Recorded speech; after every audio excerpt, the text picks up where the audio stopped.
Kidney stones, சிறுநீரகத்தில் கற்கள். இந்த மாதிரி சிறுநீரகத்தில் உங்களுக்கு அடிக்கடி கற்கள் இருக்குது, அல்லது இப்போ தான் முதல் முறை கற்கள் இருக்குன்னு கண்டுபிடிச்சிருக்கிறோம். இது மாதிரி உங்களுக்கு இந்த சிரமங்களில் நீங்கள் இருந்துகிட்ருக்கீங்க அப்படின்னா, இது ஏதாவது அறிகுறியாக இருக்குமா, அல்லது நம்ம கிட்னி ஸ்டோன்ஸை ரிமூவ் பண்ணால் மட்டும் போதுமா, ஏன் திரும்ப திரும்ப ஏற்கனவே நான் பல தடவை ரிமூவ் பண்ணிட்டேன், ஏன் திரும்ப திரும்ப மறுபடியும் ஃபார்ம் ஆகுதுன்னே புரிய மாட்டேங்குது, இப்படின்ற ஒரு குழப்பத்தில் இருக்கீங்க, இதுக்கான விடை தேடிட்டுருக்கீங்க, அல்லது இதுக்கான நிரந்தர தீர்வு தேடிட்டுருக்கீங்கன்னா இந்த 3 நிமிஷ பதிவு உங்களுக்கு ஒரு கிளாரிட்டி கொடுக்கும். முழுசாக பாருங்கள், அதுக்கான சொல்யூஷன் என்னன்னு தெரிஞ்சுக்கலாம். இப்போ இந்த கிட்னி ஸ்டோன்ஸ் ஃபார்ம் ஆகுது இல்லைங்களா, இந்த கிட்னி ஸ்டோன்ஸ் ஃபார்ம் ஆகிறதுக்கு முதல் தடவை ஃபார்ம் ஆகிறதுக்கு முன்னாடி வரைக்கும் அந்த கிட்னிஸ் வந்து ரொம்ப நார்மலாக இயல்பாக ஒர்க் பண்ணிகிட்டு இருந்திருக்கு.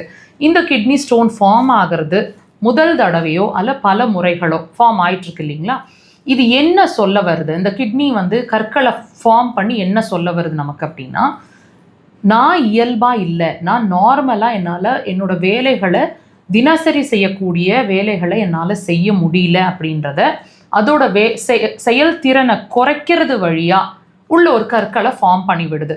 அப்போது ஒரு வலி ஏற்படுது, நம்ம வந்து உடனே அது என்னன்றதை கவனிக்க வைக்கிது.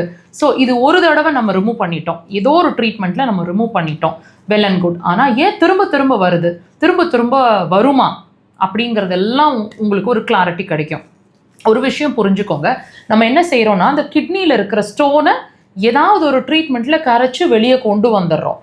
ஆனால் நம்ம என்ன செய்ய தவறுகிறோன்னு கேட்டிங்கன்னா, உள்ளே இருக்கிற பிரச்சனையோட அடிப்படை காரணம், அந்த கிட்னி ஸ்டோன் ஃபார்ம் ஆகிறதுக்கு, கற்கள் ஃபார்ம் ஆகிறதுக்கான ஒரு காரணம்னு ஒன்று இருக்கும் இல்லைங்களா, அதுதானே அந்த கிட்னி ஸ்டோன்ஸை ஃபார்ம் பண்ணிகிட்ருக்கு. ஸோ அது என்னன்னு தெரிஞ்சுக்க மிஸ் பண்ணிடுறோம், அல்லது அது ஏன் அந்த ப்ராப்ளம் க்ரியேட் பண்ணிகிட்ருக்குன்றதுக்கான சொல்யூஷனை தேட மிஸ் பண்ணிடுறோம்.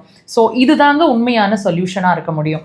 நல்லா புரிஞ்சுக்குங்க, இதுவும் ஒரு வார்னிங் சிக்னல் தான். எப்படி நம்ம ஒரு பதிவில் வந்து யூரின் நுரைச்சி போகிறது ஒரு ப்ராப்ளம், சிவியரான ப்ராப்ளம், அதை இமீடியட்டாக நம்ம அட்டென்ஷன் கொடுக்கணும்னு சொல்லியிருந்தோமோ, அதே மாதிரி இந்த கிட்னி ஸ்டோன்ஸ் ஃபார்ம் ஆகிட்டு இருக்கிறதும் ஒரு பெரிய இஷ்யூ தான்.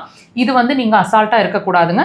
கிட்னியோட செயல்திறன் குறைஞ்சிட்டு வருது, day by day it is losing its energy level, ஃபங்க்ஷனிங்கும் குறைஞ்சிட்டு வருது அப்படிங்கிறத அது உங்களுக்கு இண்டிகேட் பண்ணிகிட்ருக்கு. ஸோ தயவு செய்து ட்ரீட்மெண்ட்டை இமீடியட்டாக ஸ்டார்ட் பண்ணுங்கள். ஃபோமி யூரினேஷன் வரும்போதே நீங்கள் ஸ்டார்ட் பண்ணிட்டீங்கன்னா கிட்னி ஸ்டோன்ஸை தவிர்த்துடலாம். ஸோ அடுத்தடுத்த செக்மெண்ட்டில் நம்ம போகாமல் தவிர்த்துட்டு நம்மளோட வைட்டல் ஆர்கன்ஸை சேவ் பண்ண முடியும். அக்குபஞ்சர் அதுக்கு ஒரு சிறந்த தீர்வாக இருக்கும். ரைட் அவே இன்றைக்கே ட்ரீட்மெண்ட்டை ஸ்டார்ட் பண்ணுங்கள்.